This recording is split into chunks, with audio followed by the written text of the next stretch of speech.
Friends, இந்த வீடியோவில் ஐம்பெருங்காப்பியங்களோட நூலாசிரியர், சமயம் மற்றும் அது எந்த பாவகையை சார்ந்தது அப்படிங்கிறத பார்க்கலாம். சிலப்பதிகாரம். சிலப்பதிகாரத்தோட ஆசிரியர் இளங்கோவடிகள். சமயம் சமண சமயம். பாவகை என்னன்னா நிலைமண்டில ஆசிரியப்பா மற்றும் கொச்சக கலிப்பா. மணிமேகலையோடைய ஆசிரியர் சீத்தலை சாத்தனார். எந்த சமயம் பார்த்தோன்னா பௌத்த சமய நூல். பாவகை நிலைமண்டில ஆசிரியப்பா. சீவக சிந்தாமணி ஆசிரியர் பெயர் திருத்தக்க தேவர். இது எந்த சமயம்னா சமண சமயம். பாவகை விருத்தப்பா. அடுத்து வளையாபதியோட ஆசிரியர் பெயர் தெரியவில்லை. எந்த சமயம் அப்படின்னா சமண சமயம். பாவகை பார்த்தோம் அப்படின்னா விருத்தப்பா. குண்டலகேசி நாதகுத்தனார். ஆசிரியர் பேர் நாதகுத்தனார். பௌத்த சமய நூல். இதோட பாவகை பார்த்தோன்னா விருத்தப்பா. பௌத்த சமய நூல்கள் 2 என்ன அப்படின்னா மணிமேகலையும் குண்டலகேசியும் பௌத்த சமய நூல்கள். ஓகேவா? இப்போ பெயர் காரணம் பார்க்கலாம். இப்படியும் கேள்வி கேட்கலாம். குண்டலகேசி எவ்வகை அணிகலன் அப்படின்னு கேட்கலாம். குண்டலகேசி காதில் அணியக்கூடிய அணிகலன். ஓகேவா? இப்படியும் கேள்விகள் கேட்டிருக்காங்க. சிலப்பதிகாரம் சிலம்பு, காலில் அணியும் ஆபரணம். ஐம்பெருங்காப்பியங்கள் 5மே அணிகலன்களை மையமாக தான் அணிகலன்களோட பெயர்களை கொண்டு தான் அமைஞ்சிருக்கு. அதில் சிலப்பதிகாரம் சிலம்பு. இது கண்ணகியின் சிலம்பால் உருவான வரலாற்று கதை நூல். அடுத்து மணிமேகலை பார்த்தோம் அப்படின்னா மகளிரின் இடுப்பில் அணியும் அணி. இத்தொடர் அன்மொழி தொகையாக அதனை அணிந்த பெண்ணை உணர்த்தும்.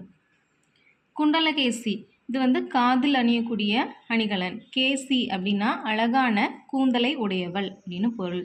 அடுத்து வளையாபதினா வளையல்னா கைகளில் அணிவது. சீவக சிந்தாமணி அரசன் முடியில் அதாவது கிரீடத்தில் பதிக்கப்படும் மணிக்கல். சீவகனை மணிமுடியாக்கி எழுதப்பட்ட வரலாற்று நூல் தான் சீவக சிந்தாமணி. அடுத்ததான் ஒவ்வொரு நூலும் ஒவ்வொரு பிரிவுகள் பெயர் இருக்கும்ல, காதைகள், காண்டங்கள் அப்படின்னு அதெல்லாம் பார்க்கலாம். சிலப்பதிகாரத்தில் எத்தனை காண்டங்கள் இருக்குது அப்படின்னா 3. புகார் காண்டம், மதுரை காண்டம், வஞ்சி காண்டம்னு சிலப்பதிகாரத்தில் 3 காண்டங்கள் இருக்குது. காதைகள் எவ்வளோ அப்படின்னு பார்த்தோம்னா 30 காதைகள். புகார் காண்டத்தில் 10 காதைகள், மதுரை காண்டத்தில் 13 காதைகள், வஞ்சி காண்டத்தில் 7 காதைகள் வீதத்தில் மொத்தம் 30 காதைகள். காண்டங்கள் பார்த்தோம் அப்படின்னா 3. ஓகேவா? சிலப்பதிகாரம் சிலம்பு கூட்டல் அதிகாரம். சிலப்பதிகாரம் கண்ணகியின் சிலம்பால் விளைந்த நிகழ்வை முதன்மையாக கொண்டதால் சிலப்பதிகாரம் என்று பெயர் பெற்றது. அடுத்து எவ்வளோ அடிகள்னு பார்த்தோன்னா 5001 அடிகள் இருக்குது. காதை அப்படின்னா கதை தழுவிய பாட்டு என்று பொருள். காதைனா கதை தழுவிய பாட்டு என்று பொருள். ஓகேவா?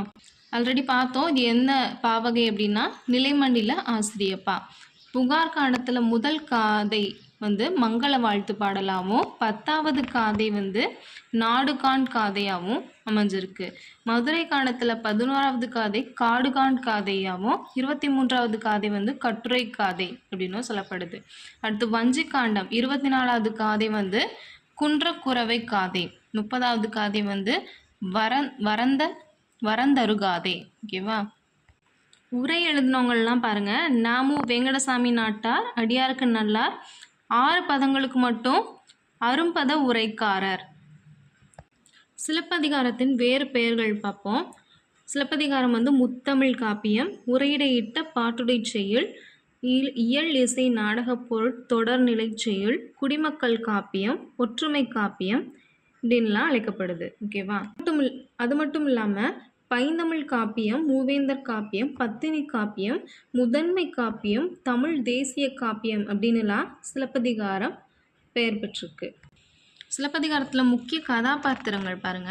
கோவலனின் தந்தை யார் அப்படின்னா மாசாத்துவன். கண்ணகியோட தந்தை மாநாய்க்கன். கோவலனோட தந்தை மாசாத்துவன், கண்ணகியின் தந்தை மாநாய்க்கன். கோவலனின் தோழன் மாடலன், கண்ணகியின் தோழி தேவந்தி. மாதவியின் தோழி யார் அப்படின்னா சுதமதி, வயந்தமாலை. கோவலன் கண்ணகியை வழிநடத்தி சென்றது கவுந்தியடிகள். கோவலன் கண்ணகியை வழிநடத்தி சென்றது யார் அப்படின்னா கவுந்தியடிகள். கோவலன் கண்ணகிக்கு மதுரையில் அடைக்கலம் கொடுத்தது யார் அப்படின்னா மாதரி. மதுரையில் அடைக்கலம் கொடுத்தது யார் அப்படின்னா மாதரி.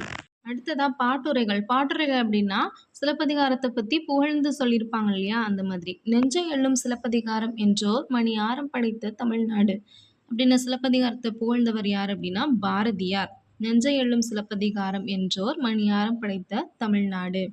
அடுத்து, "யாமறிந்த புலவரிலே கம்பனைப் போல், வள்ளுவனைப் போல், இளங்கோவைப் போல் பூமிதனில் யாங்கணுமே பிறந்ததில்லை" அப்படின்னு சொல்றவர் யாரு? பாரதியார். அடுத்து, "முதன் முதலாக தமிழ் மக்கள் எல்லோரையும் ஒருங்கே காணும் நெறியில் நின்று நூல் செய்தவர் இளங்கோவடிகள்" அப்படின்னு சொல்றவர் மு. வரதராசனார். "தேனிலே ஊறிய செந்தமிழின் சுவை தேரும் சிலப்பதிகாரம்" அப்படின்னு சொன்னவர் கவிமணி. ஆசிரியர் குறிப்பு பார்ப்போம். ஆசிரியர் பேர் இளங்கோவடிகள். இயற்பெயர் என்ன அப்படின்னா குடக்கோ சேரல். எந்த நாட்டை சேர்ந்தவர் அப்படின்னா சேர நாட்டை சேர்ந்தவர். தந்தை பெயர் இமயவரம்பன் நெடுஞ்சேரலாதன். தாயோட பெயர் நற்சோனை. சோழ நாட்டு இளவரசி இவங்க. தமையன் யார் அப்படின்னா சேரன் செங்குட்டுவன். எந்த சமயத்தை சேர்ந்தவர்கள் அப்படின்னா சமண சமயம். காலம் அப்படின்னா கிபி 2ஆம் நூற்றாண்டு. சமகால புலவர் யார் அப்படின்னா மணிமேகலையின் ஆசிரியரான சீத்தலை சாத்தனார். இவரோட சமகால புலவர் சீத்தலை சாத்தனார். ஓகேவா? ஓகே ஃப்ரெண்ட்ஸ், பேலன்ஸ் உள்ள காப்பியங்கள் பற்றி நூல் குறிப்பு பற்றி நான் அடுத்த வீடியோவில் போடுறேன். இந்த வீடியோ படிக்கிறதுக்கு யூஸ்ஃபுல்லாக இருந்தால் கமெண்ட்டில் சொல்லுங்கள். லைக் போட்டு பார்த்தீங்கன்னா அடுத்தடுத்த வீடியோ போடுறதுக்கு எனக்கு மோட்டிவேஷனாக இருக்கும். Thank you friends. தேங்க்யூ ஃபார் வாட்சிங்.